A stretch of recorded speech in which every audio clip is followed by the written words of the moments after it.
Welcome to the Arena Decklist Podcast. I'm Gerry Thompson, and Brian Gottlieb is not joining us this week. In his place, I have recruited a Hearthstone professional player, former Magic professional player, John Westberg, and John and I have known each other since, 2012 or something? It's been a few years. Oh, for sure. It's been way before even Hearthstone came around. I think it must have been like 2012, 2013, somewhere around there. So it's been quite a while. Yeah, so we just ended up talking on Twitter, I think, maybe for the first time when you were qualified for the World Magic Cup. And we were just discussing deck lists and choices and stuff. And I remember at the time you struck me as a person who was very thoughtful about their approach to the game. And I was just like, I like this guy. Yeah, I remember that, actually. Back then I was I liked Magic a lot. I still do. And I used to grind Magic Online for so many hours each day. I could play up towards 10 hours a day. I spent pretty much all my free time on playing Magic Online. And of course I'd been following you and a bunch of the other Magic pros. So it was pretty cool. I remember I was... you're like, oh, I got to work with Gerry Thompson. That's super cool. We seem to enjoy each other's thought process and stuff, and it turned out really good. So I'm happy about that. Yeah, and then at some point you ended up moving over to Hearthstone. What was the impetus behind that? So it's actually pretty funny. One of my friends from Magic that pointed out Hearthstone to me, and oh, this is pretty much like Magic Online, but it's in a better client.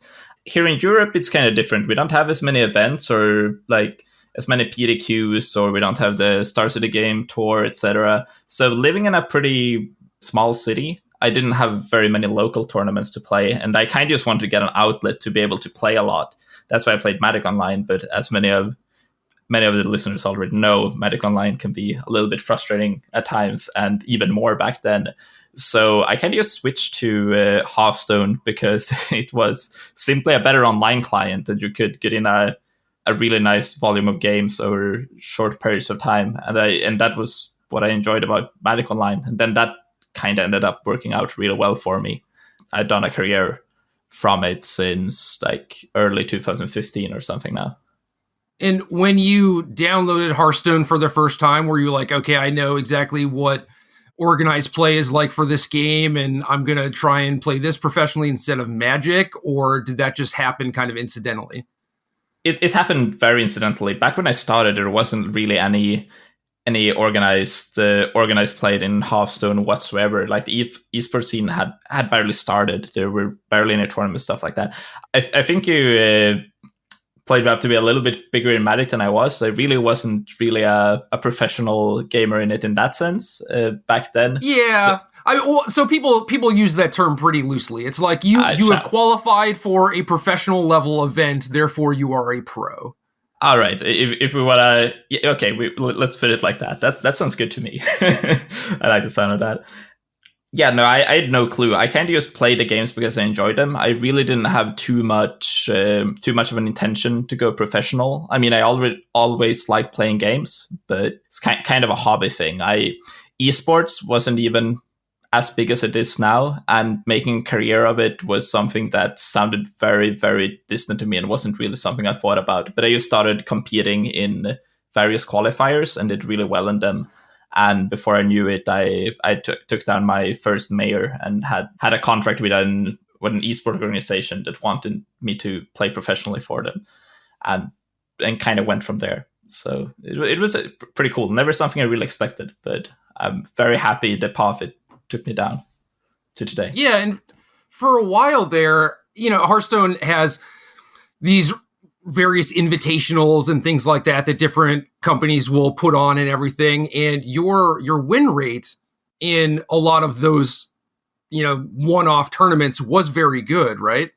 Right. Yeah. So I actually have Magic to thank for a lot of the success I've had in Hearthstone, or at least how I was able to propel it into a career. Because when the game was very new, there were people coming from all different directions of esports. People came from StarCraft and World of Warcraft and all of these games that didn't really have like, if you came from those games into Hearthstone, there were not a lot of lessons you could take from those games and apply to Hearthstone. But luckily for me, I had Magic. So when the game was really new and we had all these early invitationals and stuff, I had more experience in card games and lessons from Magic. I was very quick to apply to Hearthstone.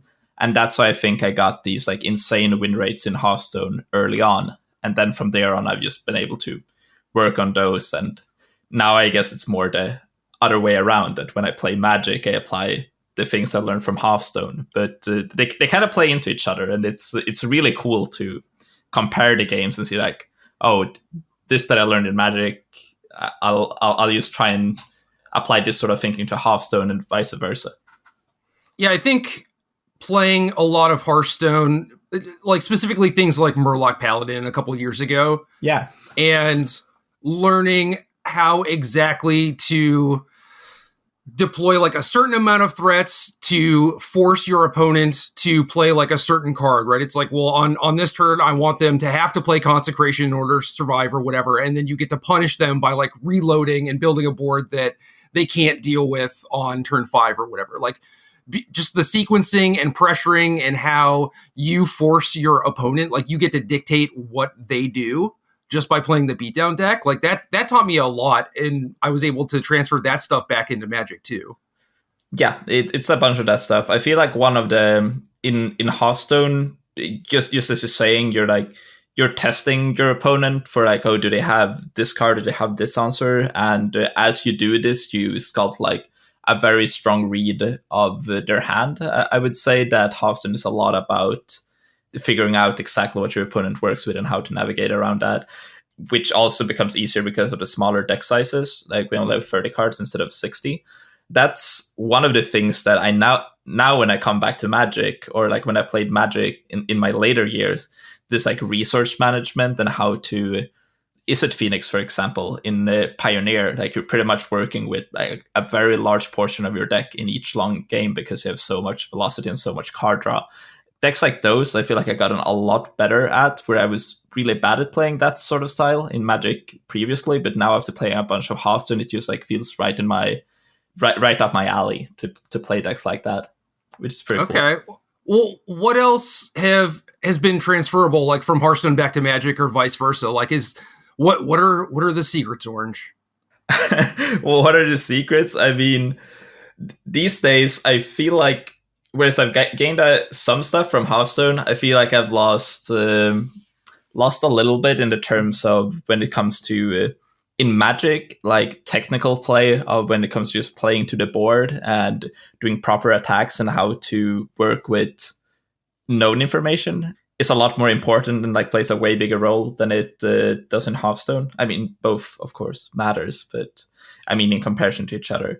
So I feel like I got a bit rusty at that, but when it comes to the unknown information and how to plan and sculpt the game plan, that sort of stuff. I think it's all just when you try to playing each game. I don't think it has too much to do with the technicalities of each game, but more of just always looking to improve and always striving to improve. That's what I've seen in pro players in both games, pretty much. That as long as you got this drive to like keep improving and not be too proud of yourself and be like, oh, I'm a perfect player, I play so well, I got nothing to learn, then I feel that you can become, and you don't lose sight of this, then just go for it, and you can become good in pretty much anything if you really put the time in and stuff like that too.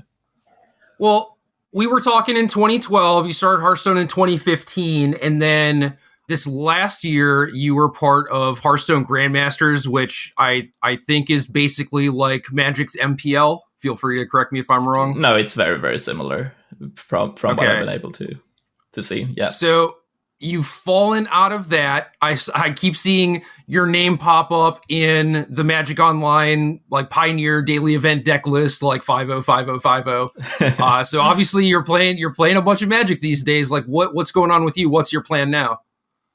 It's basically I fell out of Grandmasters, but I'm gonna make a good attempt to get back into it, which is really hard, but I got the next year and hopefully more that I can that I still got the resources try and get back in it, having contract with my team and stuff like that.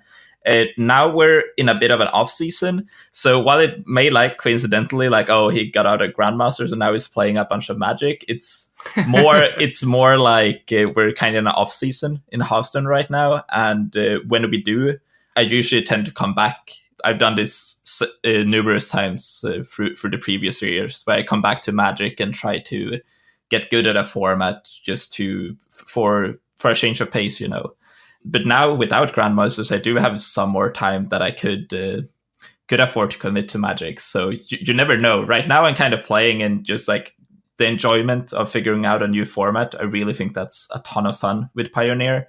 But I don't have any grand plans on switching to Magic or something like that at the moment.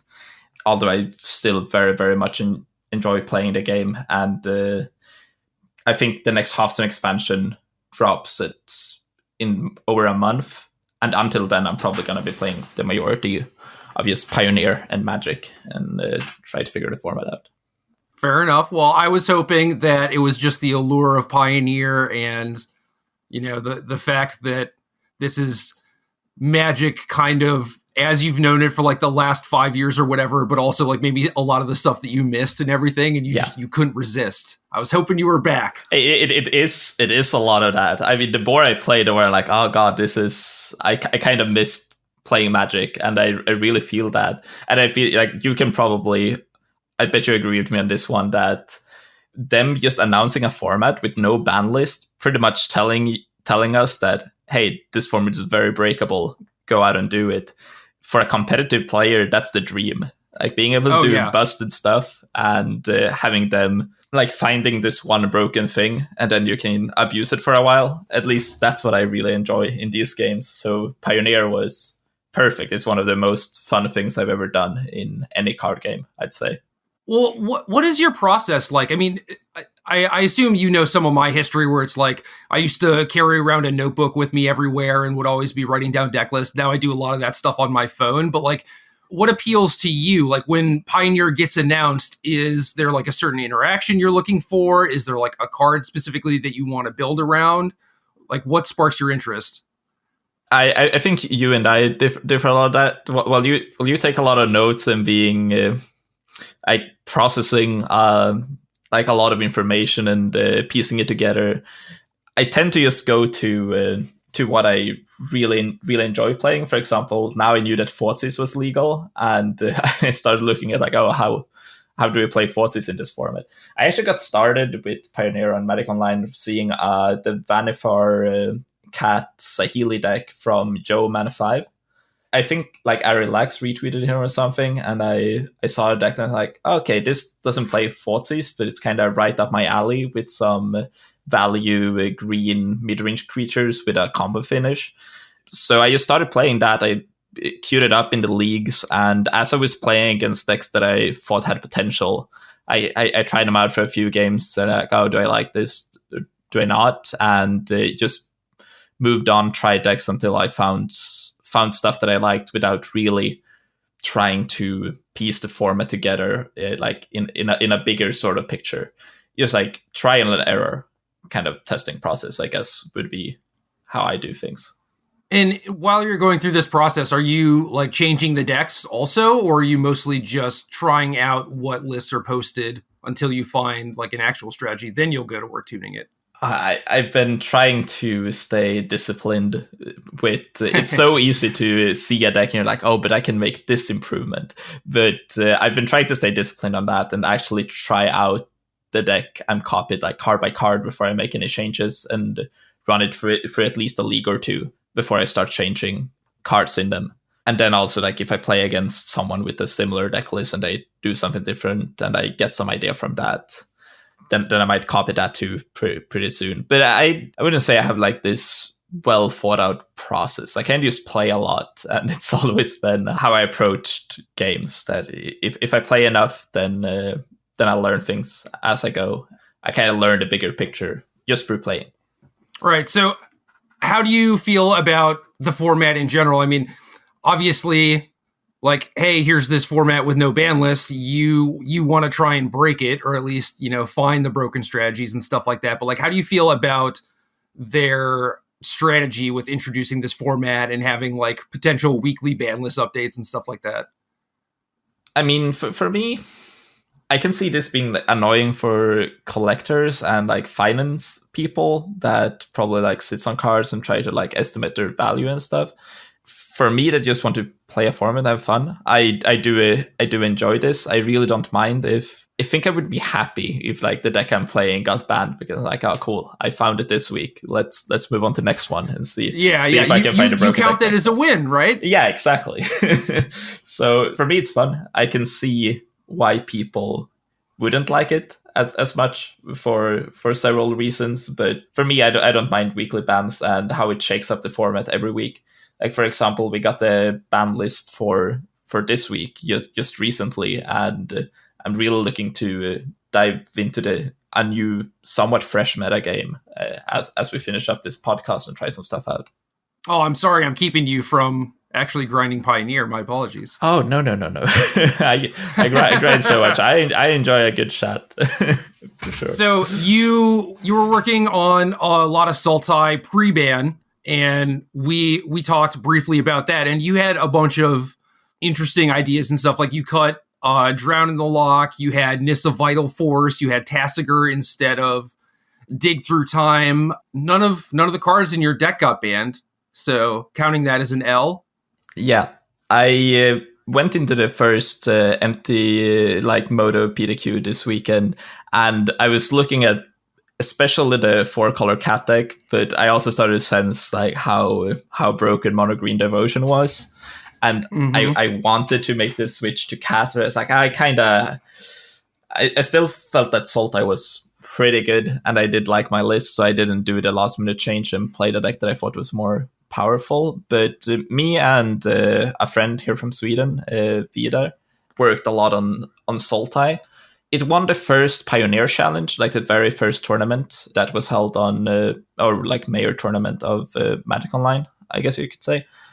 I tried it out in the beginning with all the Drown in the Locks and the Dig Through Times, and well, it felt good. Like Dig Through Time always felt like it was pretty underwhelming, and Drown in the Lock could be very awkward early in the game.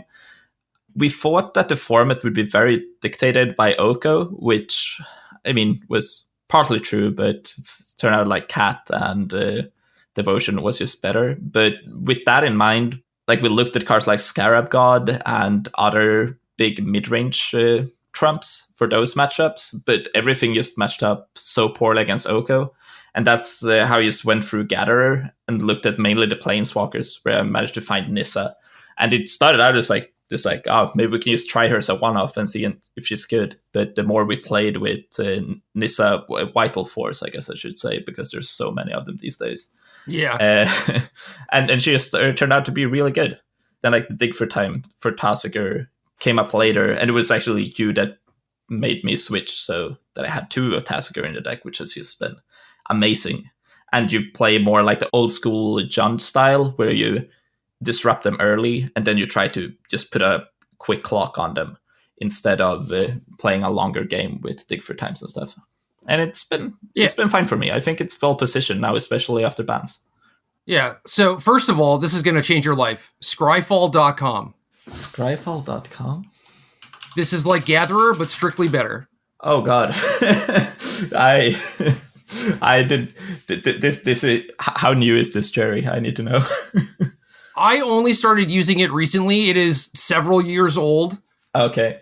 A lot of people were like talking about it, but I'm kind of like a old grumpy man, like set in my ways. I was like, well, I know how to use Gatherer, blah, blah, blah. And then I finally actually started using it, and I'm just like, oh God, this is so much better. This just from typing it into the search bar, is like seeing the first one, like, yep, this is what I'm using from now on. Yeah, you can, from their homepage, you can scroll to the bottom and make an account. It's free, and you can just like load up deck lists, and you can like import, export them from Magic Online and everything. It is very good. Damn, that's sick. I'm definitely going to start using this one from now on, for sure. So yeah, we've been shouting them out like the last few weeks as it comes up, because it has been like a absolute game changer for me. But yeah, so now the bans happen. Yeah. You were playing Sultai before.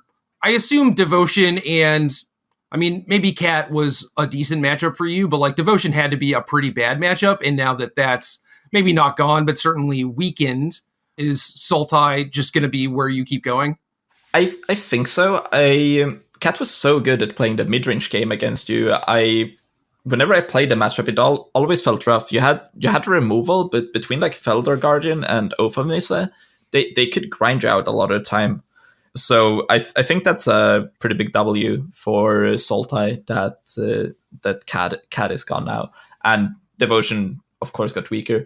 I think that there are some decks that I've been feels beatable, but still a little bit problematic. For example, Arclight Phoenix, I suspect is going to be quite strong now after bans.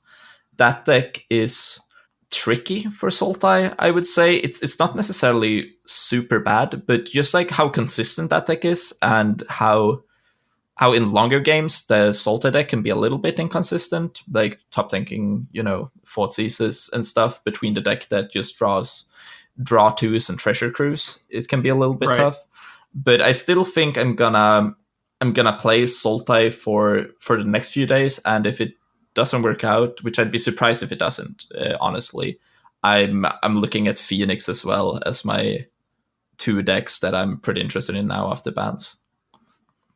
Is there anything that you tried pre-ban that, or maybe something that you wanted to try? Like what are things that are on your list that you haven't crossed off yet? Because now, if you start playing with Sultai and nothing gets banned from that deck, I think that that's pretty likely that nothing will get banned. Like you might just end up playing Sultai for forever, man. I mean, I do like my Thoughtseizes. I don't have too much like on my list of stuff I want to do. I've been so like, if Cat didn't get banned, I was gonna try and go into that instead.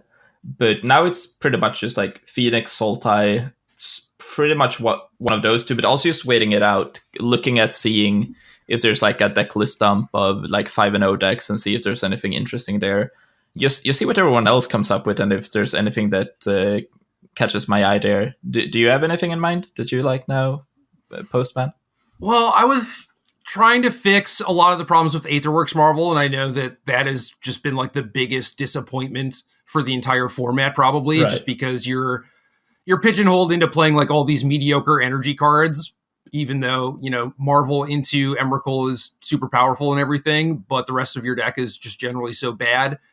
And the disruption in the format's very good. Yep. Pithing Needle, Grafdigger's Cage, Thoughtseize, Trophy. Like, Marvel didn't have to deal with that stuff before. Teferi is also... that one too. Big. Yeah, so you got a lot of hurdles to overcome. And the trick to making Marvel work is going to be able to cast Emrakul naturally when they are disrupting you. Right. And I haven't figured out exactly the best way to go about doing that. There's a lot of different lists I have that are like very close.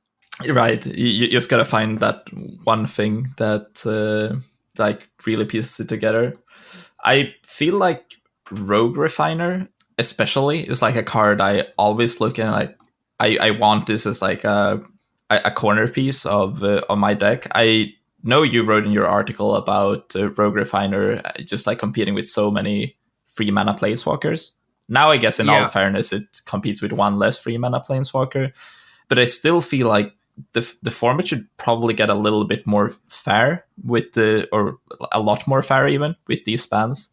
And then at least that's what I think. Like, correct me if you think something else, but then playing a Energy Shell with Rogue Refiner, and there's also like some other energy cards that I could also see being quite useful. Like I'm not convinced that you don't want to play like a 4-color list, maybe with like Glint-Sleeve Siphoner and stuff like that. Sure. That's something that I would like to look at. But then again, it's just like I have a rough idea. I wouldn't be able to really put a list together. Okay. Yeah, so you would just wait for someone to 5-0 with an approximation, and then you're like, okay, this person did all the work for me. Exactly. I played against a few interesting lists in the leagues, like now pre-ban. But for example, I had this guy that played an 4-color energy package with also food package with the full Goose, Yoko, and Wicked Wolf, together with like the Rogue Refiners, the Harnessed Lightnings, the Gleansleeve Siphoner. Yeah, there was the Feldar Guardian combo in there, but also had a bunch of interesting top end. For example, I even saw like Nicol Bolas in game one, the 7 mana Nicol Bolas. Oh, weird. A Servant of the Conduit. Ramp creatures, big payoff cards, and Once Upon a Time seems like it could be a pretty successful recipe. But you probably need me to tell you that. That's probably on everyone's mind. Yeah. I do agree with you that the format's going to get a lot more fair because you don't have things like Copycat that are just demanding that you interact with them on like turn 3, turn 4, and kind of the same thing with Devotion too, where you basically needed to kill their elf or their ley line. Otherwise, they were just going to make like 6 mana on turn 3 and put the game away. But now that those things aren't there, I think people can afford to play a little bit slower, but then that means that the format is also ripe for people to exploit that. Yeah. It's all about finding these combo decks that, because the disruption in Pioneer is very good. Like both the disruption and the removal is really good, but being able to find these combo decks that like sidestep those or just are resilient enough to like not make those kill your combo, like that's the key. That's what the Mono Green Devotion did. That's what Cat did. Now it's just like, when those are gone, are there other combo decks that does that? For example, if the format slows down, as you said, you don't need like early interaction as much anymore. Does Emrakul just become a way better card, as you were on, like as you were talking a little bit about earlier? Because if you play Emrakul based combo, yeah, that's kind of what it seems like to me. I mean, I started off with those decks because I really like Emrakul. I like the idea of just, making your land drops, drawing cards, killing things, and then you have this inevitability with this giant thing. And the games basically all play out the same way, which is kind of cool. But then Emrakul against things like Devotion and Cat doesn't really get the job done. Right. But with those gone, it might be the best endgame threat. For sure. One of my favorite standard decks from I played standard like every now and then throughout these Hearthstone years was playing the Delirium Ishkana Emrakul Traverse deck in the Smuggler's Copter meta. Especially Traverse is a card that's in a fair meta and in a less answer demanding meta like the Cat one. Maybe you can just play like straight up Black-Green Delirium now with not as much interaction, and that could also. I'm mostly looking at the fair decks, but fair decks that can do semi unfair stuff, but really is trying. Yeah, dude, we all have our biases. Of course. So why Sultai instead of something like the Delirium decks? Well, I mean, now it has been Sultai. I think that the combination of. I think that Sultai pretty much like built itself in this format, because you had Abrupt Decay was just looking as in a format dominated by 3 mana Planeswalkers. Abrupt Decay is by far the best removal spell, I'd say. I think, and I mean, there's some disagreement on that Oko is just the best Planeswalker that has ever been printed. So I knew I wanted that in my deck. On top of like Jace and Thoughtseize just being amazing cards, I think, and then you just like shelled out the deck from there, and I think that was a pretty easy start for like any fair interactive deck in this format, or at least that's what brought me to it. Yeah, what's your verdict on Oko? Best Planeswalker of all time, or no? I would say that it's the best Planeswalker of all time. I played with most of them, and Oko for sure feels the most powerful to me. How about you? Do you think that? I'm getting there. It's weird because like the words on the card are not that scary, right? But like the play patterns, and once you actually get it onto the battlefield and start playing with it and realizing all the different things that you can do with it, it is very impressive every single time. For sure. I think it's more about the numbers being very scary. All the numbers are very... I saw someone tweet that that Oko would be an interesting and fun card if you just changed every single number on it. And I kind of agree with that. Yeah. So I don't know. I've played like a little bit of Legacy and a decent amount of Modern, certainly a lot of Pioneer and a lot of Standard. And it's just one of the cards that I want to put in basically all of my decks in all of those formats. So that should be pretty telling. Yeah, it says a lot about the card. I saw it in the spoiler and didn't think much of it, but it didn't take me many games in Standard to be like, I'm probably gonna play this card until it gets banned, for where I expect it to get banned in a lot of formats. I definitely sense that in the upcoming weeks there's gonna be an Oko ban. Maybe not next week, but in the upcoming ones, I'd say that it's likely that there's an Oko ban in Pioneer too. My 5 cents. You think we're there yet? I mean, so Devotion is gone, but there are certainly decks that can kind of take its place as far as invalidating the ramp strategies. So Raging Tilt Monster, top 8 of the challenge with the mono green ramp deck. Yeah. I assume you've seen this. Yeah, I saw it. Yeah, so like four Ugins, Emrakul, Ulamog at the end game, Hour Promise, stuff like that. I think there is still a few unfair things we gotta churn through on the ban list first, but when the format eventually gets to like being a little bit like making room for these mid-range fair decks, then I think that Oka is gonna get into the same level, or like maybe not the same level as in Standard, but close to it, and it is like somewhere down the line, but not quite yet. Yeah, that's why within like a few weeks, I mean, I don't think we're going to get there that quickly, but certainly you remove Cat and Devotion from the format, and that opens up slots for, like, you can just say that the format's going to be more fair, more mid-rangey, but I honestly think that there are just going to be decks that kind of replace what those decks were doing. So in the case of Copycat, Kethis, I think, does a lot of the same things where they get to play a very fair game while also just having this inevitable end game combo. You need to have to like disrupt them, not necessarily early because their combo is kind of slow, but like certainly going long, you can't really afford to do that against them because eventually they're going to piece it all together, right? So you need disruption plus very fast clock. Yeah. So do you have any experience like with or against Kethis? Did you play with that deck when it was in Standard or anything like that? No, I don't. I've streamed a few Modern leagues from Pioneer leagues from my Twitch channel.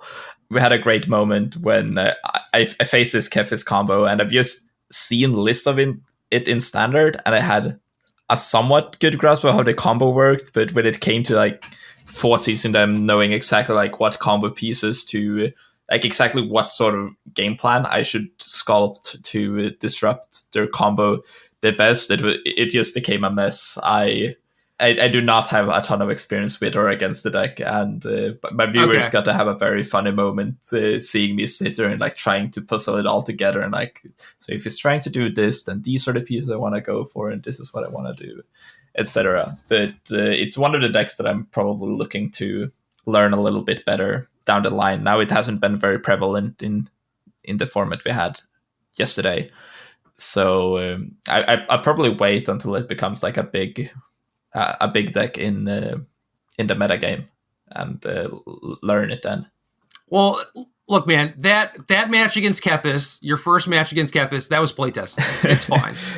It's maybe a little bit awkward that everyone's watching you as you're trying to figure things out, but I think that was everyone's first game against it, and you don't play a ton of Magic, and your viewers probably play more than you, so probably you're off the hook. I mean, I see most of I get this question quite a bit now when I play in the leagues, and like people see me have all these weird cards in my decks.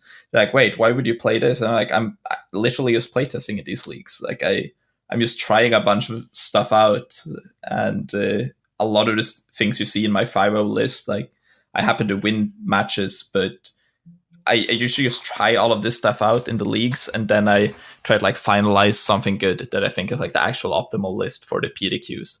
So I would say advice, like for anyone that sees like 5-0 lists under my name, that if there's weird cards there, it's probably just me testing them out. Yeah, and then in the case of something like Nissa and maybe Tasigur, it's like, well, those cards were good, and I'm going to add more of them to my deck. But unless you're actually playing in a big tournament or a tournament that matters. Everything else is just learning, right? For Like sure. you're preparing for that event. Yeah, absolutely. And it's so satisfying when you do that sort of stuff and then something sticks. Like, for example, I have a Demir Charm in my sideboard now. He was like, let's throw this card in there. And it was like, oh, damn, it was really good. Kills Thing and Dice, counters Treasure Cruise. Just like pretty good against the Mana Dork decks. Like, I've just been liking it. And I don't think Demir Charm is something, if you go into the mindset that I always need to play the optimal list, then I never think you get to a spot where you try a card like the Demir Charm in your Sultai list if you always try to play the best list. Right. And now you said you might add a second copy too. Right? Yeah, I talked a little bit about it after looking over the list more. I'm not entirely sure how I can justify having two of that effect. I think one might be the sweet spot for that card. But it also depends on like how the meta shapes up now and such. So you never know. Well, I would expect a lot of Phoenix anytime there is a ban, and Phoenix was maybe the third or fourth best deck, I don't know, or at least like most popular. Yeah. And nothing got hit from that deck. Like I would just expect a lot of people who were doing things like playing Cat to just move on to the next best thing, right? Sure. I think coming for battling Phoenix with Sultai, I think I like the idea that you had of going a little bit more extreme and moving on to the Leyline of the Voids. I've tried it briefly now, and I like it, but the problem I did with the Leyline of the Void for the Arclight Phoenix matchup was that I paired it together with Negates and Disdainful Strokes and stuff like that, which wasn't a great cyber plan because it meant that in the later stages of the game, I just drew like extra ley lines or counter spells while being beat down by like a 3-2 Arclight Phoenix and not having removal for it. So I think I'm going to try a sideboard plan against Arclight Phoenix with ley lines and more removal for their stuff. Hopefully removal that can also take out stuff like Kiranos and Planeswalkers, if there's such a thing. Broad answers plus ley lines. And if that works, then I think, and I can actually make the matchup against Phoenix like a really good one, then I think Sultai is in a very good spot going into this week. Yeah, I keep trying to figure out what the optimal sideboard plan is for Phoenix, because you're going to be facing down maybe a decent amount of Graveyard Hate, and I think Graveyard Hate has a likelihood of going up. Yeah. And at that point, your engine is turned off, your best card, like Arclight Phoenix, is turned off, and you have to find some way to pivot around that stuff. And there's no like slam dunk answer, right? It's like Royal Scion, Chandra, Brazen Borrower, maybe Glorybringer. Yeah. And these things are like all okay, but just like Chandra versus a Tasigur or a Nissa or even like an Oko, it doesn't accomplish all that much. Yeah, I agree. I mean, in large, I think I kind of like the idea of like the Brazen Borrower, Glorybringer, or even Kiranos. I mean, Abrupt Decay gets sideboard out a lot, so maybe Royal Science is good. It depends a little bit on how you expect your reactive opponents to what they do against you. But I think if you bring in like extra threats in somewhat large numbers, and your opponents are all bringing a bunch of Graveyard Hate and trying and fight you on that axis, like I don't think you need the cards you bring in to even be that great, because if your opponent's cyber cards aren't just that efficient, then even the most mediocre threats are gonna do it, right? Yeah, the problem is that that's when you're playing in leagues against people who are unprepared, but when you go to like the PTQs or GPs or anything like that, it's like these people have looked at the list, they see that most of the lists have things like Royal Scions, Saheeli, Brazen Borrower in the sideboard, and they're going to keep in Abrupt Decay and Assassin's Trophy and stuff like that and be ready for the things that you're trying to juke them with in the sideboard. So like, what is the truth of the matchup when both players know what's going on? That's what I want to figure out. Yeah, I would need to do some more testing too. That's probably when you should like more queue it up against people that know what they're doing and just like play testing matches instead of queuing it up in leagues. But it's the same equivalent to like playing in Hearthstone, that we very, very rarely queue up ladder when it comes to playtesting, because that's kind of useless. But like the most efficient playtesting is pretty much always just playing one-on-one, like hanging out in Discord and discussing things together, trying to figure it out that way. And I think you can see that with, at least in Hearthstone, that the people probably like plays the least ladder or doesn't focus too much on like what the in-game mode and focusing more on playtesting within their playtesting groups that are most often the most successful ones.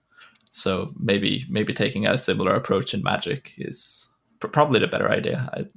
Yeah, let's break from Pioneer for a second and talk about this, Okay. because there's a pretty big difference between how people operate in Hearthstone and test for tournaments and test for like pro tours and stuff. And you know about like the big Magic testing houses and the teams and things like that. And Hearthstone seems like it's smaller groups in general, and maybe even like a decent amount of people working on their own and everything. And obviously the tournament formats are different because, you know, you're doing things like Conquest or whatever, and like building lineups versus just like building a deck, Yeah. right? But like, is there anything that you have learned from Hearthstone and preparing for those tournaments that you think is applicable to Magic? Like, are people in Magic just doing it all wrong? And I'm actually really happy that you brought this up. So I touched upon it a little bit earlier, that when I first started out in Hearthstone, it wasn't like established at all, and it was just becoming a thing.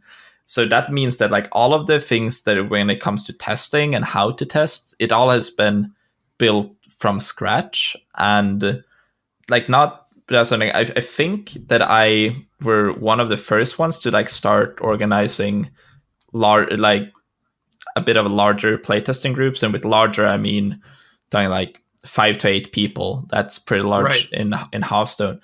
And I was one of the first ones that took incentive to do that. And honestly, what I tried to do back then was to just copy what I've seen in Magic with these like big playtesting houses, and I tried to replicate that to Hearthstone. I was, okay, so these pros have had success in Magic when they do this and talk very, like, say very good things about it. Let's see if we can apply it to Hearthstone. And then it's kind of evolved from there. So I think the concept of it is just the same as from these playtesting houses, and how you just test in-house versus each other a lot and try to keep the info hidden of what you're up to until you bring it to a tournament.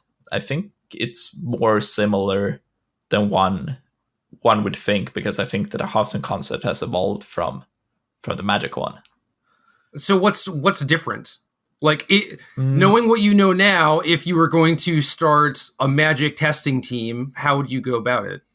I mean, I'm not exactly sure. The one big different thing is like just what you're saying, that in Hearthstone we bring like several different decks. We have like 4 decks usually that we bring to us to a tournament, which means that we need to know a way broader, like we need to know way more matchups inside and out. You can compare this to sideboard games, but I would say that it's like quite a lot different of knowing like each matchup like post board and just playing entirely different matchups and how they're being played out.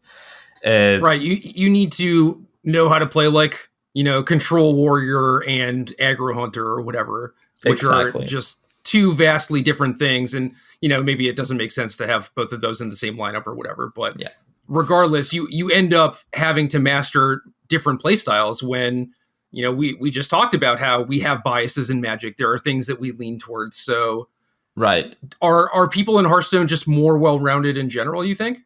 I think that goes for like being a successful Hearthstone player, that you can have some bias towards decks, but it would really hurt you in the long run if you like really try to stick to this, because there's also like, I mean, that's true for Magic too, but in different metas, like new things can be like vastly more powerful than something else, and you have to, and being able to adapt is just like, I think it's one of the more useful skill sets you can have in Hearthstone, whereas in Magic, I think the same applies for like Standard, but when you play something like Pioneer or Modern or Legacy, then it's kind of nice that you can kind of have your bias, and it, while it might not always be the best thing you can do, it works just fine. And that's one of the things that I really like when I go back to Magic, that I can always look at like say playing 4th-season Tarmogoyf, and it's probably still going to be good, just like it was several years ago. If you try and do that in Hearthstone, that you wouldn't be able to right now. If you had played Face Hunter back in the day, and you come to Hearthstone now, it's very hard to find something that's similar of that, just because the game changes a lot more. Yeah, and smaller card pool overall because all the tournaments are basically standard, right? Yeah, we only really have standard as a tournament format. I mean, now just today, a new play mode got announced for Hearthstone, but I doubt we'd see that in tournaments either. So, okay. Well, I mean, there's always the option of the grassroots invitational type stuff, hosting things like that, and maybe that gets off the ground, but it doesn't seem like those things really, like those initiatives really happen in Hearthstone. Yeah, no, not. It was way more of that back in the day. These days, it's mostly just going to the master tours that they have that are very similar to the old pro tours and playing in them, and there's really not a whole lot of tournaments in between. Do you think it's weird how Blizzard started Hearthstone and very much did their own thing with how their organized play was structured, and now it seems like they are kind of copying Magic's system more and more, whereas Magic is trying to move away from Magic's old system? It's pretty funny how it is like that. What I've been able to tell with the Hearthstone team and people working on Hearthstone is that there's a pretty large influx of Magic judges or people that worked on Magic previously that are now working on Hearthstone. So I think that is part of the thing why we're seeing it replicate Magic more and more. Hearthstone has had its different iterations of competitive formats or competitive systems that have been more or less successful. Most of them not so successful. I can't speak for them, but it seemed like it was something along the lines of that I just wanted a system and a format that they knew had worked previously, and that's how we got a system that is somewhat similar to the old Magic system. And at the same time, we see I feel like they kind of came together. That also at the same time, Magic moved to a system that was a little bit closer to Hearthstone's and tried a bunch of ideas that seemed similar to Hearthstone. I remember one of the Mythic Championships, it was right where you had these this somewhat lookalike conquest format for Magic. Yeah. Yep. It was pretty cool to see. I just like how it seems like the two scenes are learning from each other, and I think now you could say that they're somewhat similar. At least, I mean, you can see similarities in both of them, and I'm pretty sure that like in a year or two, both are probably going to have a really good systems that fits their game just great. I hope so, man. Yeah, that's the hope at least. I mean, you're going to keep playing no matter what, right? Like you just want to battle. Oh yeah, for sure. I love these games, both Magic and Hearthstone, and it's what I've been doing for the previous. How long is it now? Like 12 years or something like that? Yeah. So I don't think I'm going anywhere. If Hearthstone or Magic dies, I'll die with it. You know, I'll stick around till then. Well, what about other stuff? I don't know, Shadowverse, Eternal, Legends of Runeterra, stuff like that. Like, have you gotten sucked into any of these other games? I actually haven't, and it's pretty deliberately as well, because I know how hooked I can get on games. So when things like Shadowverse and Artifact and some other games came around, I've been trying to distance myself from them just because I don't want to take time from focusing on Hearthstone. That's why I've gone back to Magic, because that's a game I'm already kind of hooked on, so that's fine. Going back, yeah, you don't have to spend time onboarding or whatever, and what it's going to be. Whereas any of these other games, they're just formats waiting to be broken, man.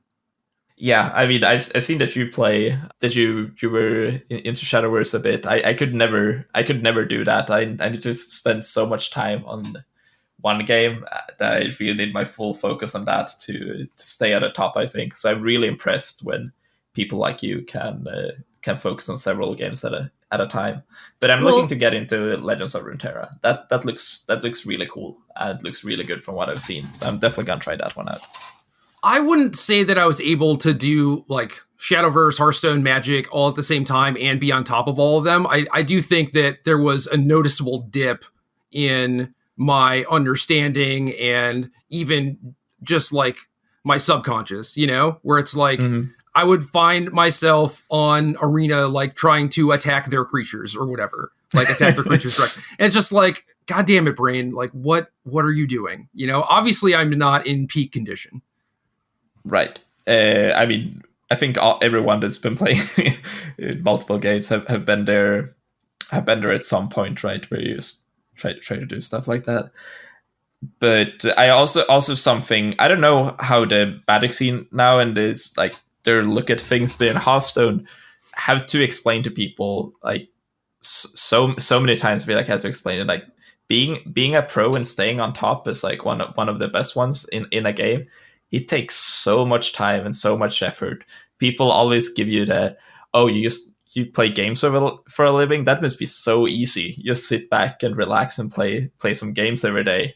It was like, oh, if you only knew how much work it is that you put in to try and stay on top on these things. So like trying to juggle several of those, like I can't imagine. Yeah, we don't play games how most people play games. Right. Yeah, for sure. Like we can't just like pick up a deck, sit down, play casually, and then just like not think about it any further, right? It's like, okay, well, that's how that game went. If I played this differently, or if I make these card changes, like you just go into the lab and the competitive nature. I at family gatherings, I want to play like some social game together, the entire family. I'll always hate those things because I get super competitive and always try to be like, wait, how do I figure this game out? What do I do? What do I do in these situations, etc. And they're like, just relax. We're trying to have fun. Like I don't think I know how to do that. Yep, can't. I really can't do anything casually, and that's kind of the problem when I do start a new game, because it's like, well, I have to know what all of the interactions are and what all of the decks do. I have to know like what all of my options are at all times, Yeah. And I don't want to do anything poorly is basically what it comes down to. Yeah, no, can definitely relate. It's a problem at times. Then again, it's probably what brought us both to where we are. So I'm pretty thankful for it at the same time. But it right. Sure is annoying every now and then. Yeah, I'm not mad at it. I do like the fact that I approach things that way, because it gives me a drive to actually do things and accomplish things, and it makes me feel rewarded when I feel like I actually get things right. But at the same time, I don't know, being able to do things casually sounds like it's pretty enjoyable. It sounds very fun. I I wish I knew how it was. Maybe we'll figure it out someday. I doubt it, but yeah, maybe one day in a very distant future, I will be able to find the secret to it. But I mean, that's for later. Yeah. Okay, so what about Jeskai Ascendancy? I'm just going to ask you about a few decks and what you think about them. Jeskai Ascendancy seems the big problem that I've seen. I haven't played it myself, but from playing against it, is that Abrupt Decay is like one of the best removal spells in the format. That's why I think that Nexus of Fate, the Reclamation deck that just popped out, seems like really good. But like Jeskai Ascendancy just gets hit by Disruption and Abrupt Decay too hard from the limited experience I have towards playing against it. So I'm not the biggest fan. How about you? How do you feel about it? Well, outside of Sultai, there aren't a lot of decks that can really play Abrupt Decay and don't have a lot of answers that actually interact with Ascendancy. So like, yeah, obviously your Sultai matchup is probably going to be pretty bad, right? Sure. Yeah, I'm talking from a pretty narrow perspective when I do these statements as well, just for the record. Go on. Yeah. Obviously, you have a lot of experience playing from the Sultai side, and it's like, if I ask you how you feel about Jeskai Ascendancy, you're going to speak to your experience, and your experience is like, well, I Thoughtseize them and cast Abrupt Decay, and then they can't win it anymore. Yeah. But what about in the scope of like the rest of the format and how it matches up and things? Like, is this a deck you think could potentially take the combo role in the format? What I'm seeing now is that if everyone is going to be gunning for Arclight Phoenix, and they're like, oh, against the combo decks, then I'm going to have a bunch of graveyard hate, and you can play Jeskai Ascendancy to sidestep that. Like, anything that sidesteps the hate of the like most popular decks of the format should have potential and should be worth having a look at. So from that perspective, I can definitely see it being pretty good now. But Yeah, and yeah, that happens a lot in Modern too, right? Where it's like if everyone is hating on Dredge, then you play Affinity or whatever. exactly. And that, I guess, could become sort of the case in Pioneer as well. I can definitely see it. For example, the Nexus of Fate Wilderness Reclamation deck that won the PDQ.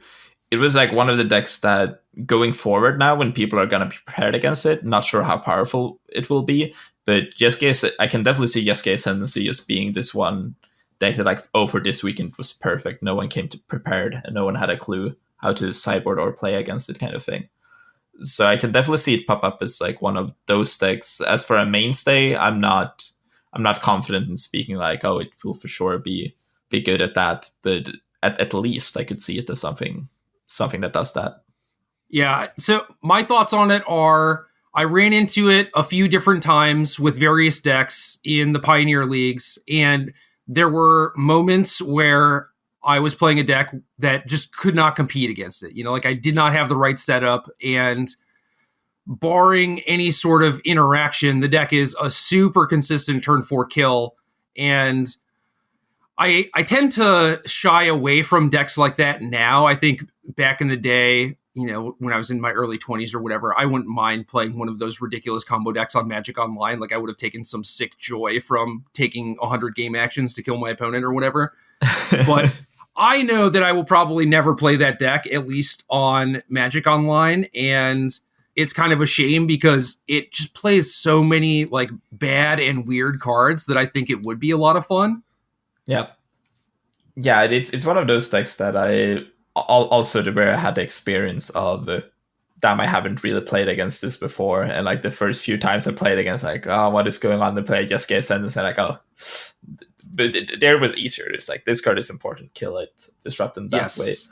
Sadly, there's like, sadly, and the fun thing about coming back to Pioneer is that I got some of these blind spots in the format from stuff that I missed or cards that I haven't interacted or played too much against. And Yesuke Ascendancy is very much in that camp that I'm not very used to the card playing with or against it. Gotcha. And any other decks that you... Yeah, Ascendancy and Nexus were the two combo decks that I think you nailed it, where they might show up from time to time as like the perfect metagame deck when people are not prepared for them, but are very unlikely to be format mainstays. And I think that that's a good place for combo decks to exist in Pioneer, unlike, you know, Copycat, where it's just like, well, this is one of the best decks, and it's just always going to be around. This is just a fundamental part of the format that you need to interact with. It doesn't have a whole lot of weak points, but if there's like fringe combo decks, I like that a lot more. And then Mono Red was the other one where I think is a lot better than people are giving it credit for. Yeah, I saw Canister play with it on stream a little bit yesterday, and I thought it did. Do you still think it's good even after the previous bans? I think, or after the bans we had just now, because I thought like a lot of the things that it got right was against the two ban decks. How do you feel about it in this post ban world?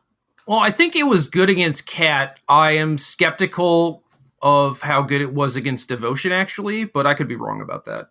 I mean, I could also be wrong. I was more thinking of like being well situated against being able to put on pressure while killing off mana dorks, stuff like that. But I'm not sure if that often led into if the games played out that way or if that really like resulted in like the games probably don't play out like that all the time. That was just a play pattern I imagined, but I haven't played it from either side, so I could definitely be wrong. Yeah, it just seems like play draw matters a lot. If the Devotion deck were on the play and they played an elf and you had to wild slash it instead of actually develop your board, and then, you know, maybe they started with Leyline, they play like a Burning Tree Emissary on 2. It's just like Nykthos is going to spiral the game out of control. Yeah. Voracious Hydra for 2 probably kills one of your things and is this huge roadblock. So it doesn't seem that good to me, but... No, very, very fair point. I think you talked me into it. That was probably, but yeah, against Cat at least. That's the deck. When I played the pod version, I always thought that like any red spells were always really annoying to deal with, and like how to navigate around them. So a deck full of them was pretty well situated against that. it felt like in the previous format that people were mostly playing. Instead of seeing a lot of red, I just saw a lot of Phoenix. That like a similar game plan, right? Just did it very, very differently. Except the cat matchup, I felt like Phoenix does his thing like a little bit more consistently, but they're pretty different. Pretty different decks by nature, even though they're kind of trying to do the same thing in some regard. Right. If you get where I'm coming from, that it's pretty long shot there, but I think you get what I mean. No, I mean they have a bunch of early removal. They have a good clock, and the difference is that Phoenix has very specific threats, like is threat light, but then has Treasure Cruise to reload and give them a little bit more of a robust late game. Right. So they're killing on like, turn 5, turn 6 after killing your stuff, and Mono Red is still trying to kill you like turn 4, turn 5. Right. And Mono Red weaker to things like Collective Brutality and any sort of life gain thing, basically. Oko is like the biggest problem for Mono Red, that like the Arc like Phoenix is kind of, I mean, you're not happy facing Oko, but it's really not as big of a deal. Like anytime I played Oko against a Mono Red deck, I felt like I'm straight up cheating. It's so unfair against them. So that's why I imagine. One of the things I've noticed is that a lot of these decks don't have any specific Mono Red hate. Like when the format started out, you saw a lot of Collective Brutalities, some Life Goes On, Feed the Clan, stuff like that. Yeah. And now it just seems like, well, we have Fatal Push, we have Oko, we have Kalidas, and people just don't seem to think that they need anything else. But do they though? Because I don't know. I'm like kind of trying to get to the bottom of this. Like, I think the deck is good, but you might be right in that things like Oko and Course Recruit Fix is another one that I didn't mention. It's like maybe there is just enough inherent things that are very good against Mono Red, where if people don't even feel the need to sideboard cards for it, maybe it's just not that good. I started out with a bunch of with some hate for the Mono Red deck, with like some incidental life gain here and there. But the more I played the matchup and the more I played, especially Oko against the deck, I was like, I probably can like very much cut down on cards against Mono Red, because most of the times these like very powerful cards in Oko and Kalidas, and back then also Corsair Crew Fix, like they just carried me to so many wins. And like I'll focus on other matchups instead, and that's why I think that unless like big meta shift, especially now when Cat is gone, that Mono Red it just isn't in a great spot. And I don't think that the lack of graveyard hate or sideboard hate in a lot of these cases is because people forget about the deck. It's because I don't think it's very necessary. Basically, well, that makes me kind of sad. I mean, it's just my opinion. Mono Red could be great. I just don't think very highly of it in the current format. Okay. Last one, the mono green ramp deck. Is this something you're at all interested in, or just not your style? No, a little bit. I've been looking at it. I do like a lot of the things that's going on. Field of the Dead, just as a card, kind of solos most of the fair decks. Yeah. And that has to speak, like when one of your lands solos a big part of the format, that is definitely something looking twice at. I was gonna try out this mono green ramp deck now that people are counting out stuff like big mana things, or maybe or not, but I definitely wanted to try the was it Raging Tilt monster that did well with it, his list, and try it out in this new format when we need a little bit less interaction and can focus more on our own game plan. Yeah, I think it's good. There is the concern of Kethis and stuff like that, but that deck does seem very powerful and very good. Yeah, I agree. Okay, cool. So have you listened to our podcast before?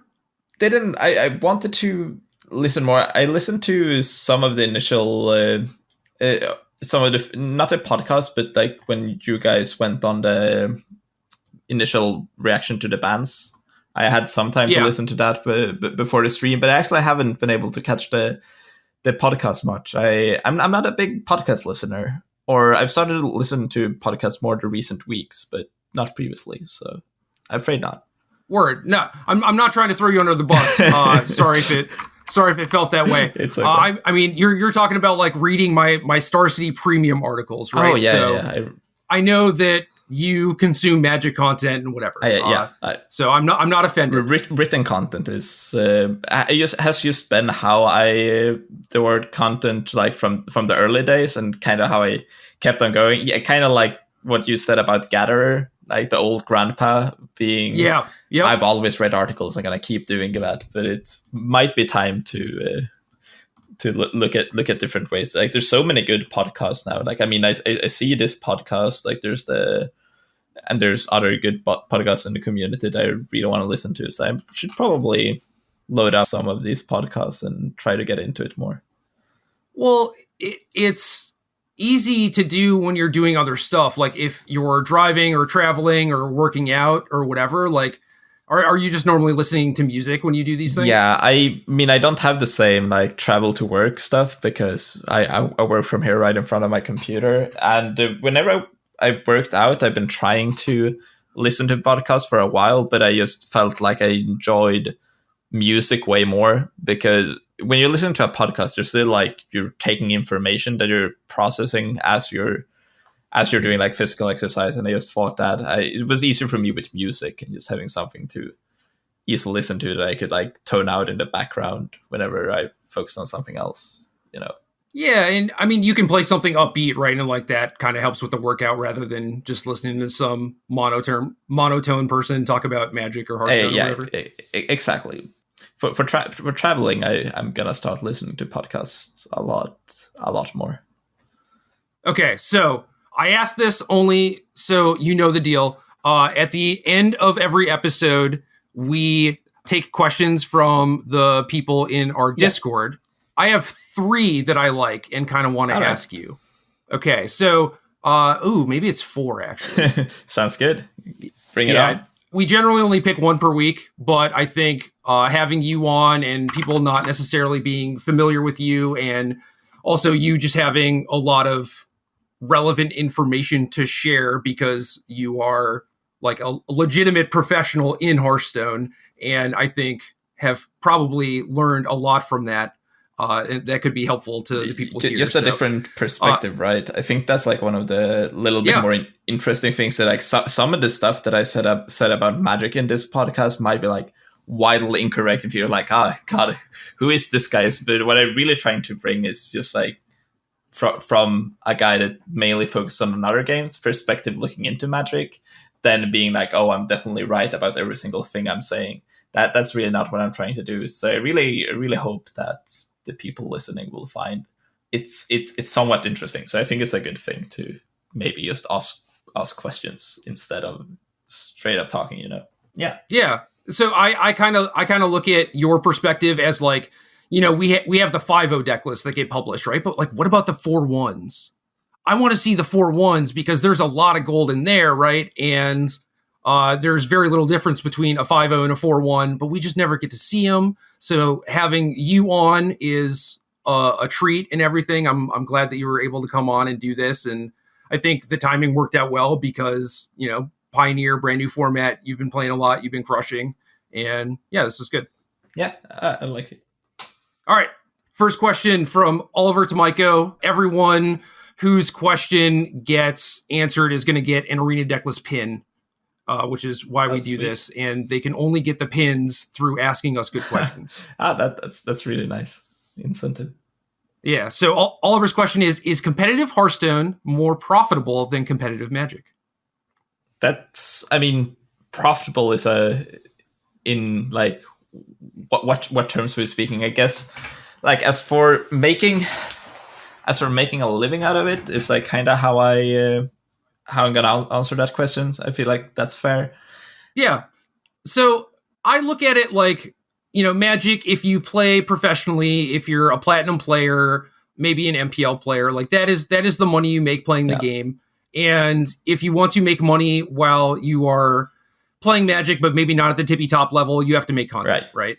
And it kind of seems like Hearthstone is very similar, but from my perspective, maybe has more opportunities for people to thrive in those spaces.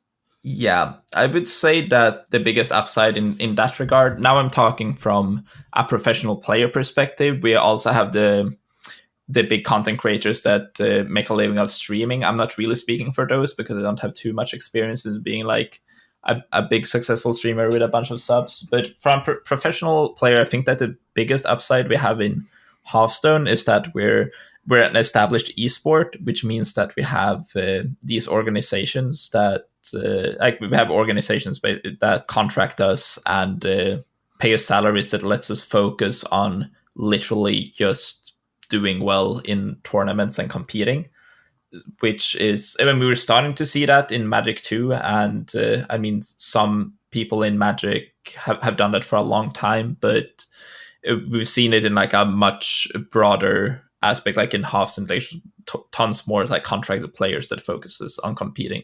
So I think that's a very big thing for as a professional player.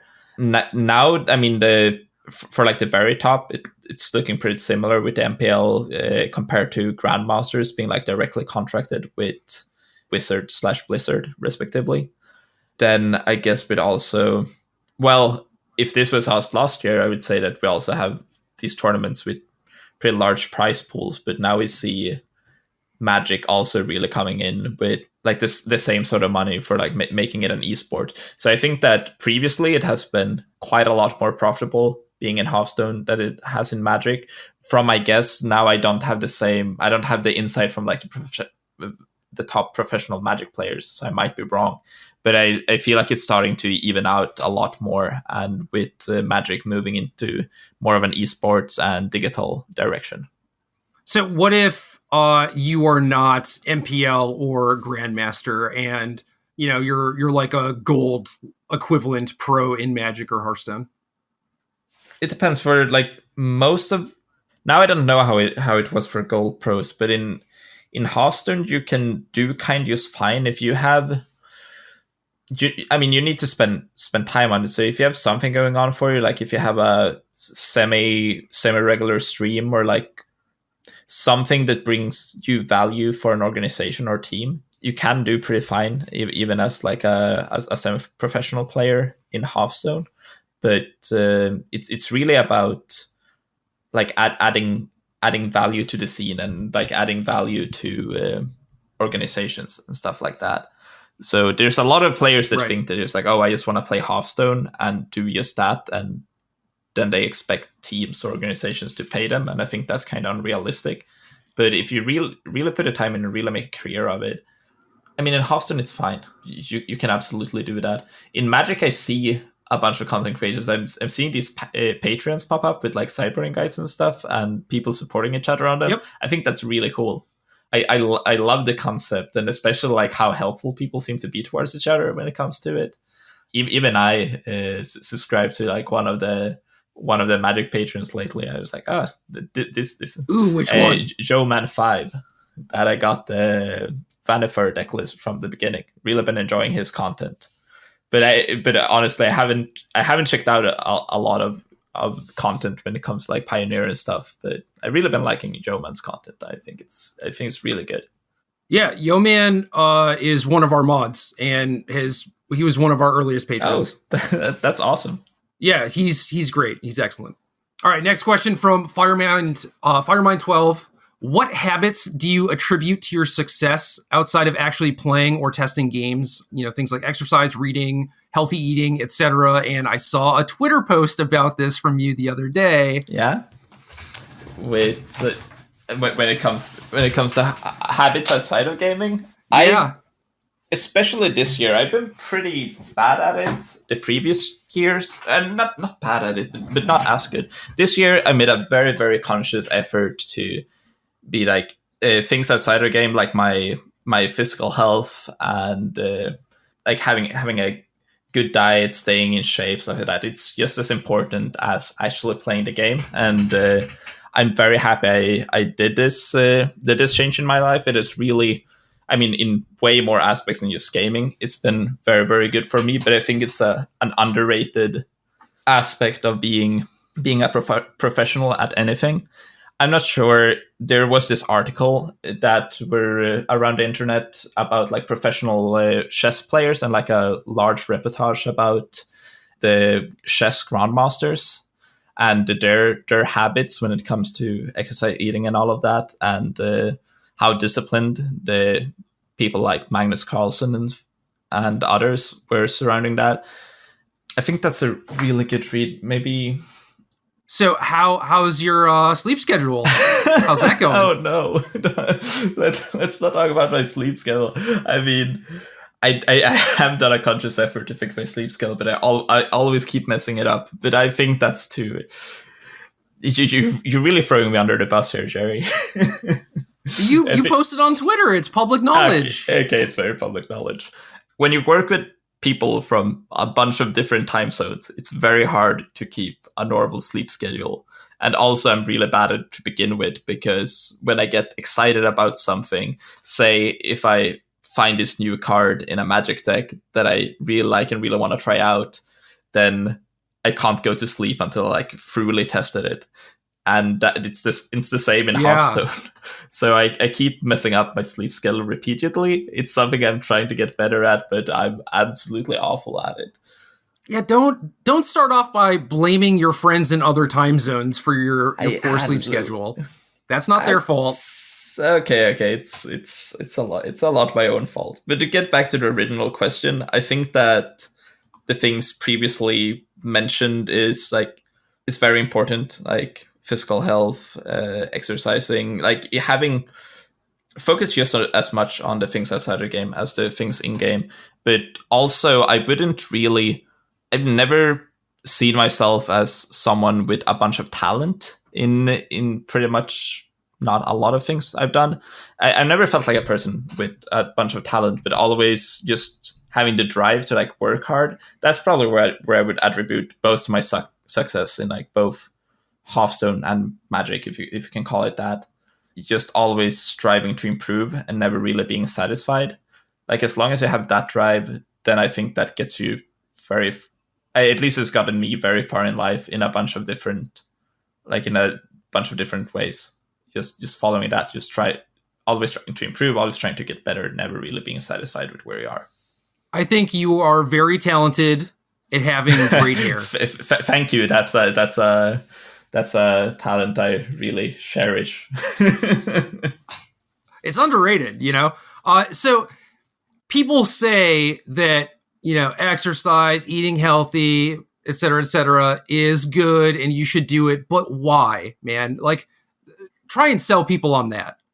Especially for Magic, the thing is that people don't think about it too much, or at least not whenever you're not super into competitive. But whenever you play these long tournaments, say you're playing a Grand Prix or a Pro Tour or whatever, or a long Mythic Championship qualifier where you have to play like more than 10 matches. One thing that's very real and that gets better with just like physical health is like mental fatigue.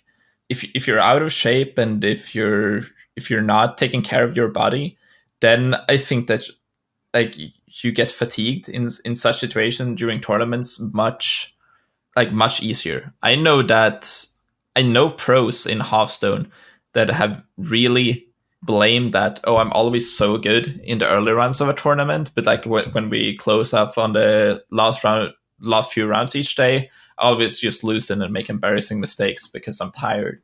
Really, from someone that like a year and a half back, I didn't focus too much on this, and like the difference it makes now, it's really you might not notice it like immediately, but after a while you start noticing like exactly how big of a difference it is. And to me, it's been huge. At least I can't speak for everyone, but I'm very happy I did it, and that's the biggest thing it has been to me, at least, except of all the other upsides in all other aspects of life, of like being energetic and right. Just like, I guess it's like proven to be like you more happy and stuff like that. I don't know, whatever. You just from a game related perspective, that's the one that I've been very happy with, and I usually like easily get through long days, really long days of Hearthstone that can sometimes be like 12 hours plus.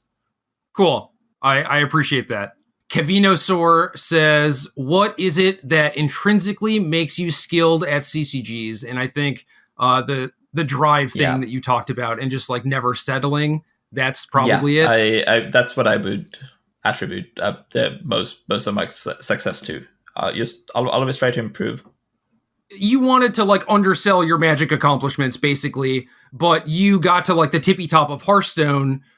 Do you think that you improved a lot in those, 5-6 years, however long it was? Or it's one thing to be like, oh, I qualify for a tournament occasionally, but then it's like Hearthstone, you were just absolutely like crushing, What's the difference? What changed?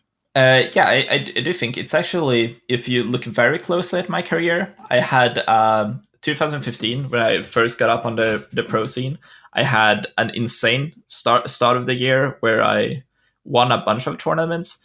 Then I actually had quite a downtime where I didn't really perform that well in tournaments, or like one and a half years, something like that.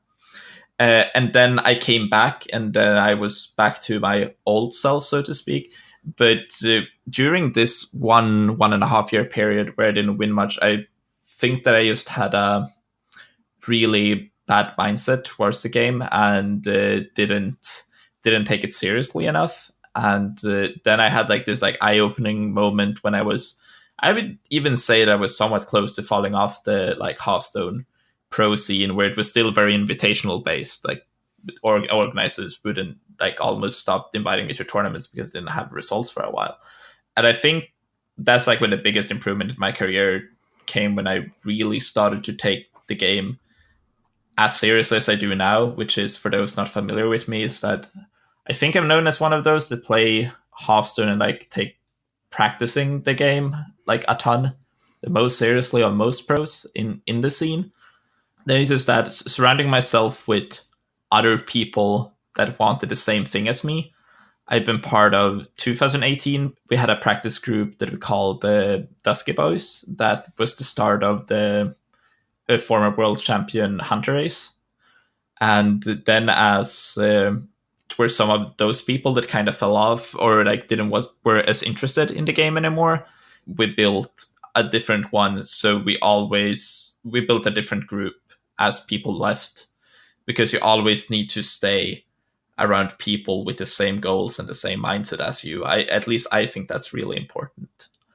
Those are so I think that realizing all these things along the way, there's a bunch of other different things I can also point at, but for sure I feel like I'm always improving and always looking for things that I can optimize or do better. But now I feel I'm in a really good spot, surrounded by good people, and things are going well. Good, man. Don't lose sight of that. Oh, for sure. So what makes Hunter Ace so good? What's his superpower? Okay, so I'll try to say Hunter Ace. If I say Casper at some point, it's the same. Casper has the exact same, if not more, like this competitive drive as you and I, and I bet like a lot of other pros in both Magic and Hearthstone has. He has that times like more than anyone I've met. He loves competing, and he hates losing more than I'm not a sore loser anymore, but I hate losing. Like, big difference there. Yes. Same thing goes for him. He's also the most focused person I know. Whereas like I can enjoy doing other things outside of gaming and have a good time with friends or do something else, go on vacation somewhere. Had a girlfriend for a time, like went and did things with her. He always, there's this like running thing that everyone says that whenever they see Casper, he always has his iPad in his hand and is playing his game. He always says like very, very committed to the game. On top of being, he's an incredibly bright kid. He's very, very smart and very clever and good at figuring things out. Like what a lot of people would call just like raw talent when it comes to like being thrown in situations he hasn't been in before. Yeah. So like you playing against Kethis or whatever, that's nothing for Casper. Exactly. Whereas someone like me, I struggle with that a ton. But Casper could could make the best out of the situation and probably navigate it pretty nicely if he was into Magic. Yeah, he's just like, oh, I know the cards do these things. Think about it for a little bit. Okay, like this is how the deck operates. This is how I need to interact with them, and he just goes. Yeah, just by thinking about it. Whereas about like my 5th time play against Kefis, when that time comes, I'm like, oh, this is what happened the previous times, and I apply that. But he can just like think it through and be like, oh, that's how it is. That's how this is gonna go.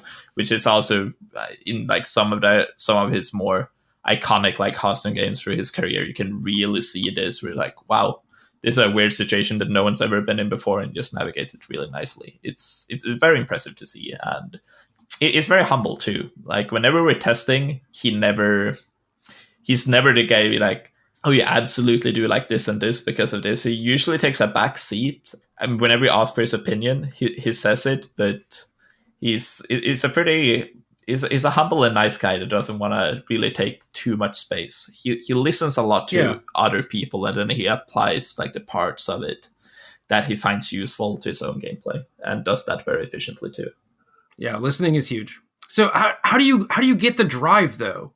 That's the thing. It's like if people don't start with that, are they just kind of like drawing dead or what? I don't know. Like for me, I've tried to find the drive in like other things that aren't gaming, but like it's, to me at least, it's like something I have or I don't. If I really like something, then I usually find this that I really want to improve. I really want to get better at this. But I really have a hard time forcing myself to do things do things passionately that I don't want to do, you know? Right. Yeah. Passion was the word I was going to use, because that's exactly what it sounds like. Yeah. No, I would say it has. You can probably, you can learn how to like something if you give it enough time, but I don't think you can like force yourself to like something. I think you need to come also from the right mindset. For example, I said it in the beginning of the show that it was never really about trying to make a pro career of it. It was just about, I really enjoyed playing the game. And I really think that has to be like your starting point, that you really have to genuinely enjoy what you're doing. If you're doing it for any like other reasons, like I want to get to the MPL and make a bunch of money, like that is probably not going to cut it. I don't know a single one of like the top players in Hearthstone that plays the game because they want to make money or anything else from it, but just like, oh, I really enjoy playing this game. All right, last question. Evil guy, if someone started on Hearthstone, what would be your recommendation if they wanted to shift to Magic competitive scene? That's a good one. I would say that like go on Magic Arena. Magic Arena, you gotta learn how to like Magic as a game, right? But if you want to get like close to the Hearthstone experience, then I think that Arena is like the same way that you can grind games, try different decks. You have like the ladder system, etc. As for to get used to like getting a volume of games and learn metas and stuff, but I guess for getting started competitively and like what tournaments to play, then you should probably not ask the Hearthstone guy about that. That's probably a better question for you. But you're a Magic guy, man. You're interacting with organized play on Magic Online. You're playing in PTQs. No, I don't know. Yeah. If you wanted to get caught up on a format, what would you do? What I would do is looking at it from someone that has not been into Magic and just playing Hearthstone kind of perspective. Or, you've been out of Magic for a year. You're kind of wondering what's going on. You want to dip your toes back in. I go to Star City Games and I read like the latest 2 weeks of articles pretty much. Then I do the same for a bunch of other websites. And just like getting in a lot of written content and trying to learn from that. I watch streams. I think streams is a really good way of like learning a format. You can even, if you're into that, like ask the streamer questions like live in chat. I really think that there's so much content online now that you can really learn a format really well just by looking at the right places online. I usually try to find streamers that focuses less on entertainment, on more on becoming like similar minded people that tries to become good at the game. Yeah, me too. For example, some of the some of the Magic people I follow are definitely the ones that are at the top of the list of like Magic viewership anytime you watch them. But I'm also like just following some viewers that doesn't have a lot of viewers at all lately. They're just been some of my that I've been watching almost every night, just trying to just because of how they're approaching the game. Give shout outs, man. Okay, so the guy I've been like watching the like actually looking forward to when his stream is this flesh eating gnome. He's usually doesn't have too many viewers from what I've seen, but he's been like very quick on finding decks in standard. He was playing like now Teamer Reclamation had like a breakout performance of Leon, right? And he was the first one I saw that playing on Arena to like good success. I think he was ranked 2 Mythic just a day or so ago. I never saw if he got rank 1, but yeah, just been very very pleasant to watch. So when I was watching Hearthstone, I tried finding those people, and the people that I eventually watched the most, I think, were you when you streamed, Zalay, Tyler, and Asmo. Yeah, those would be those are pretty much the same people that I watch too. I watch there's like Boar Control. Life Coach was good too. Life Coach back when he played. He's working on Runeterra now, as far as I know. So that's awesome. How many different streams do you think you watch for Magic? Actively, I usually bounce around streams a lot. Like especially now in the Magic section, I usually bounce between a ton of different streams until I find someone that like I'm looking to say learn about Pioneer and maybe there's like some specific archetype that I'm trying to learn about. For example, after playing against the Kefis, I'm like, damn, I wish there was someone streaming that deck right now so I could learn a bit about it. So I'm pretty specific about it and bounce around a bunch of different streams. I probably have like a group of like 7 to 10 people that is like my go-to streams at different times of the day, like whenever I don't have any specific I want to watch, but that's between both Hearthstone and Magic, mostly Hearthstone then. But in Magic I bounce around a lot. I've been I'm just bouncing around a lot between Magic streams currently.